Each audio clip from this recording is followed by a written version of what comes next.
বিভিন্ন গোত্রের ফল ফুল গাছ আমরা ছাদ বাগানে নিয়ে আসি, বিভিন্নভাবে পরিচর্যা করি। বিভিন্ন অল্টারনেটিভ ফল অর্থাৎ একই গোত্রের বিভিন্ন ধরনের ফল আমরা পছন্দ করি ছাদ বাগানে হিসাবে। যেমন লেবুর বিভিন্ন প্রজাতি আমরা ছাদ বাগানে রাখি, ঠিক তেমনি আনুষঙ্গিক ফলের গাছের অল্টারনেট প্রজাতি কিন্তু আমরা রাখতে পছন্দ করি। আজকের ভিডিওতে আলোচনা করব ঠিক তেমনই একটি অল্টারনেট প্রজাতি। এই প্রজাতি অত্যন্ত রসালো, মিষ্টতা, প্রচুর পরিমাণ ফলন হয়। আর এই ফলটি হলো লঙ্ঘন। এই লঙ্ঘন ফল সম্পর্কে আপনারা একাধিক ভিডিওতে দেখেছেন বা আপনারা অবশ্যই আগ্রহী হয়েছেন। এই লঙ্ঘন ফল গাছ কি, কখন পরিচর্যা করলে গাছে ফল আসে, গাছটি কিভাবে পরিচর্যা করতে হয়, কিভাবে গাছকে পরিচর্যা করলে গাছটি সুস্থ সবল স্বাভাবিকভাবে বেঁচে থাকে, গাছের খাবার কি পদ্ধতিতে দিতে হয়, সব কিছু আলোচনা করব আজকের ভিডিওতে। না স্কিপ করে কন্টিনিউ করুন।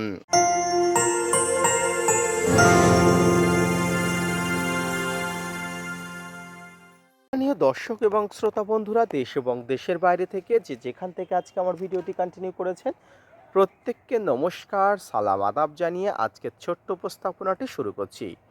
লঙ্ঘন এমন একটি ফলের অল্টারনেট ফল, যে ফলের গাছটি আমাদের বাড়িতে প্রত্যেকের থাকে, সেটি হলো লিচু।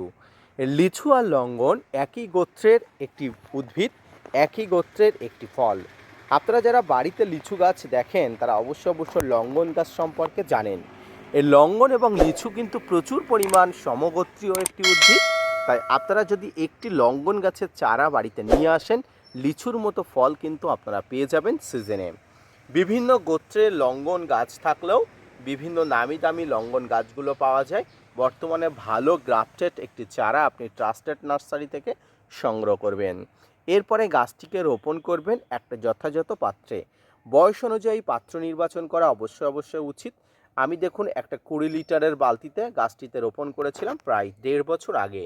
এই মুহূর্তে গাছটি যেমন সুন্দর হয়েছে ঠিক তেমনই শাখা পোশাখা যুক্ত হয়েছে, ঝাঁকড়া হয়েছে, এবং আগামী দিনে হয়তো আপনাদের দেখাতে পারবো এখান থেকে আমি ফলও ধরাতে পেরেছি। তো গাছটি যখন রোপণ করবেন তখন গাছে নর্মাল মাটি দিয়ে রোপণ করবেন, কোনো প্রকার খাবার দিয়ে কোনো কারিগরি করার চেষ্টা করবেন না। এরপরে গাছ যখন মাটির সঙ্গে ম্যাচুরিটি হয়ে যাবে, যখন কচি কচি পাতা সবেমাত্র ছাড়বে, তখন গাছের গোড়াতে খাবার দেবেন। প্রাথমিক পর্যায়ে আপনি এমন কিছু খাবার দিয়ে ফেলবেন তাতে কিন্তু গাছের হিতে বিপরীত হতে পারে। তাই এই খাবারটি কিন্তু না দিয়ে অবশ্যই নর্মাল মাটিতে গাছ রোপণ করে শুধুমাত্র জল দিয়ে গাছকে বাঁচিয়ে রেখে পরবর্তীতে গাছে যখন বেঁচে থাকবে, বেঁচে উঠবে, পাতা যখন ছাড়বে, তখন কিন্তু আপনি অবশ্যই খাবার দিতে পারেন। খাবারের মধ্যে আপনাকে সেই খাবার, যে খাবার অতি পরিচিত, অতি সবার কাছে অত্যন্ত প্রিয়, সেটা হচ্ছে মিশ্র খাবার। এই মিশ্র খাবারটি কিন্তু ছাদ বাগানে প্রত্যেকটি গাছের জন্য উপযোগী, তাৎপর্যপূর্ণ। আপনার ছাদ বাগানে কত পরিমাণ মিশ্র খাবার দিতে হবে সেটি আপনার গাছের উচ্চতা, টবের মাত্রা এবং মাটির পরিমাণের উপর নির্ভর করে। একটি পরিণত গাছ এবং হাফ ড্রামের গাছে প্রায় 500 থেকে 1 কেজি পরিমাণ খাবার বা প্রায় 5 কেজি থেকে 10 কেজি পরিমাণ খাবারও দেওয়া যেতে পারে, তবে সেই গাছটির উপরে নির্ভর করে। আমার যে গাছটি আপনারা দেখছেন, এই গাছের গোড়াতে আপনি মোটামুটি 300-400 গ্রাম খাবার হামেশাই দেওয়া যেতে পারে। তবে গাছের পরিমাণ, খাবারের পরিমাণ সবসময় কমিয়ে রেখে অল্প পরিমাণ দেওয়া উচিত। দুবার দেবো, কিন্তু বেশি পরিমাণ খাবার দিলে গাছ ওভার রিয়াক্ট করতে পারে। এই গাছটি যখন ধীরে ধীরে বড় হয়ে উঠবে তখন কিন্তু গাছের কাটাই ছাঁটাই করা উচিত, তাতে কিন্তু গাছ শাখা পোশাখা যুক্ত হবে। আমার এই গাছটি দেখুন, গাছটি কিন্তু গোড়া থেকে একদম ফাঁকা, এবং পরবর্তী কিছু জায়গাতে গিয়ে কিন্তু আমি কাটাই ছাঁটাই করে দিয়ে গাছটা বেশ কিন্তু ঝাঁকড়া করে তুলতে পেরেছি।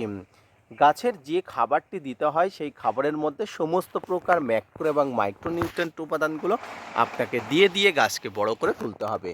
এই সময় এসে, অর্থাৎ এই ডিসেম্বর মাসে এসে আপনার ছাদ বাগানে থাকা যদি একটি পরিণত লঙ্ঘন গাছ থেকে থাকে, তাহলে আমি বলবো গাছের গোড়াতে একটা মিশ্র খাবার এই মুহূর্তে দিয়ে দিন। যদি জুন জুলাইয়ের পরে আগস্ট সেপ্টেম্বর মাসে আপনি দিয়ে থাকেন, তাহলে আপনাকে আর খাবার দেওয়ার দরকার নেই। এই মুহূর্তে আপনি যেটা করবেন, আপনার ছাদ বাগানে গাছের গোড়াতে কিছু তরল খাবার দেবেন। এর মধ্যে অন্যতম হলো পেঁয়াজ রসুনের খোসা ভিজানো জল, কলার খোসানো ভিজানো জল, এবং 15 দিন অন্তর অন্তর সরিষার খোল পচানো জল আপনাকে গাছের গোড়াতে এই সময় দিতে হবে। গাছের গোড়াতে এই তরল খাবারগুলো দিলে নাইট্রোজেন, ফসফরাস, পটাশ এই খাবারগুলোর উৎস আপনি পাবেন, এবং গাছ কিন্তু খুব দ্রুত বড় হয়ে উঠবে। লঙ্ঘন বা লিচু গাছে যখনই ফুল আসে তখনই কিন্তু আপনার ছাদ বাগানে প্রচুর পরিমাণ ফুল আনে। তাই গাছটিকে যদি ম্যাচুরিটি করে তুলতে পারেন তাহলে কিন্তু প্রচুর পরিমাণ ফুলের দেখা আপনি পাবেন। শীতের সময় এই সময় কিন্তু আমাদের একটি সমস্যা হয়ে দাঁড়ায়, গাছের পাতার উপরে এইভাবে নোংরা ময়লার আস্তরণ জমতে থাকে। এটাকে এক কথায় শুটি মোল্ড রোগ বলা হয়। অর্থাৎ চারিদিকে ধুলো বালি ময়লা এই সময় কিন্তু গাছের পাতাতে এসে জমা হয়। এই জমা ময়লা এক সময় স্তরণ পড়তে পড়তে কিন্তু গাছের পাতার উপরে একটা আস্তরণ তৈরি করে। এতে কিন্তু গাছের অনেক সময় সালোক সংশ্লেষের প্রবলেম হয়। তাই এই সমস্যাগুলো দূরীভূত করার জন্য আপনাকে মোটামুটি সকালে এসে পরিষ্কার ঠান্ডা কলের জল দিয়ে কিন্তু গাছের উপরে স্প্রে করে দেওয়া দরকার, যাতে এই নোংরাগুলো কিন্তু উধাও হয়ে যায়। এছাড়াও কিন্তু একটা সুতির কাপড় নিয়ে এই পাতার উপরে একটু হালকা করে ঘষলে কিন্তু পাতাগুলো পরিষ্কার হয়ে যাবে। এগুলো পরিষ্কার করার পরবর্তীতে আপনাকে ব্লাইটক্স বা অ্যামিস্টারটপ যে কোনো একটি ফাঙ্গিসাইড অবশ্যই দিতে হবে। এতে কিন্তু গাছের উপরে যে নোংরা ময়লার আস্তরণ পড়েছে এর সঙ্গে ফাঙ্গাসের আগমন হয়। এই ফাঙ্গাসের আগমন যাতে গাছকে ক্ষতি না করতে পারে এটা কিন্তু আপনাকে অবশ্যই দেখতে হবে। দর্শক শ্রোতা বন্ধুগণ, এই সময় ছাদ বাগানে গাছে একটা ভালো মানের এনপিকে, যেমন 19-19-19, 18-18-18 এই ধরনের এনপিকেগুলো একবার অন্তত দিতে হবে। অন্যান্য গাছে এনপিকে না দিলেও এই সময় কিন্তু গাছে ফসফরাস পটাশ নাইট্রোজেনের চাহিদা অবশ্যই থাকে। যেমন এটি উঠতি গাছ, এই উঠতি গাছের কিন্তু পরিচর্যা আপনাকে সঠিকভাবে সঠিক নিয়মে করতে হবে। পাশাপাশি যদি পটাশ সারের সোর্স আপনি দিতে চান 0050 সালফেট অফ পটাশ যেটাকে বলা হয়, এই খাবারটি অবশ্যই গাছে দেবেন। এতে কিন্তু গাছ কিন্তু খুব সুন্দরভাবে বড় হয়ে উঠবে। এছাড়া গাছের নানা আনুষঙ্গিক পরিচর্যা এই ডিসেম্বর মাসে করতে হয়। তার মধ্যে পাতা খাওয়া পোকার আক্রমণ, বিভিন্ন ধরনের সমস্যা যদি হয়ে থাকে ডাইমার্টের 30% কম্পোজিশনের কীটনাশক, ইমিডাক্লোপিড গ্রুপের কীটনাশক, সাইপারমেট্রিন কম্পোজিশনের কীটনাশক, এই কীটনাশকগুলো আপনাকে প্রয়োগ করতে হবে পরিস্থিতি অনুযায়ী, গাছের প্রয়োজন অনুযায়ী। এই মুহূর্তে দাঁড়িয়ে ছাদ বাগানে যাদের ছোট গাছ আছে অবশ্যই খাবার জল যথাযথভাবে দেবেন। যাদের পর্যাপ্ত গাছ আছে তারাও কিন্তু জল এবং খাবারের সংস্থান কিন্তু যথাযথভাবে করবেন।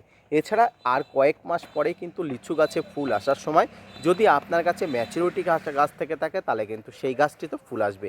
কারণ লিচু আর লঙ্ঘন একই সময়ে কিন্তু ফুল আনে। তাই কিন্তু আপনাকে পরিচর্যা করতে হবে যদি ম্যাচুরিটি থাকা গাছ হয়ে থাকে। বিভিন্ন ধরনের লঙ্ঘন প্রজাতি পাওয়া যায়। আপনি একটা ভালো ট্রাস্টেড নার্সারি থেকে একটি ভালো মানের লঙ্ঘন গাছ নিয়ে এসে যদি সঠিক রোপণ করার মাধ্যমে পরিচর্যা করার মাধ্যমে আপনি দেখভাল করতে পারেন, দেখবেন আপনার ছাদ বাগানের লঙ্ঘন গাছটি কিন্তু খুব দ্রুত বেড়ে উঠছে। আজকের ভিডিওটি এই পর্যন্ত। আশা করি বুঝতে পেরেছেন, আশা করি বোঝাতে পেরেছি। ডিসেম্বর মাসে আপনার ছাদ বাগানের লঙ্ঘন গাছকে যদি আপনি পরিচর্যা করতে চান, আশা করি আজকের ভিডিওটি দেখে আপনি সব কিছু বুঝতে পেরেছেন। খাবার জল, বিভিন্ন ধরনের কীটনাশক, ফাঙ্গিসাইড, মাইক্রোনিউট্রিয়েন্ট, এনপিকে সব কিছু নিয়ে আলোচনা করলাম। যদি কোথাও বুঝতে অসুবিধা হয়ে থাকে অবশ্যই কমেন্টস করবেন। আমি পরবর্তীতে আবার একটি বিস্তারিত ভিডিও করব। আজকের ভিডিওটি এই পর্যন্ত। আশা করি ভালো লেগেছে।